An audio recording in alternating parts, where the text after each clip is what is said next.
Oui, j'étais venue au précédent, en tant qu'auteur, en train de dédicacer. Et là, quand on m'a proposé de faire la star, j'ai dit oui. Voilà. Et ben, j'ai toujours dessiné. Ma mère disait déjà que dans ma purée, je dessinais avec ma fourchette. Donc je ne peux pas rester 5 minutes sans dessiner. Le dessin, ça m'a accompagné toute ma vie. À l'école, j'étais physiquement là, mais je gribouillais tout le temps, la tête ailleurs.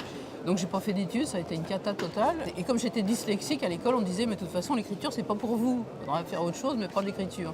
Et moi j'aime bien raconter des histoires. Et donc quand j'ai découvert la bande dessinée, j'ai dit c'est tout à fait ça qui me convient. J'adore raconter des histoires et j'adore dessiner. Donc les deux en même temps, c'est vraiment ça. Alors, mon histoire est assez intimement liée, enfin intimement n'est pas le mot, à celle de Florence Sestac, parce qu'on s'est connus il y a très longtemps aux Arts Déco. Et après, on s'est revus avec, y compris Étienne Rabial, de temps en temps, lorsqu'il tenait une librairie. Et puis, en ce qui me concerne, moi, je suis resté aussi dans la bande dessinée, puisque j'ai d'abord travaillé pour Pif Gadget, pour les éditions de Vaillant. Et puis ensuite, j'ai travaillé pendant un bon bout de temps comme pigiste pour À Suivre. Et finalement, je suis rentré au journal de Mickey, et où j'ai passé 25 ans de ma vie. Voilà. Pendant ces différentes aventures, j'ai retrouvé Florence. Et puis finalement aussi, elle a été éditée au journal de Mickey. Elle a fait les déblocs.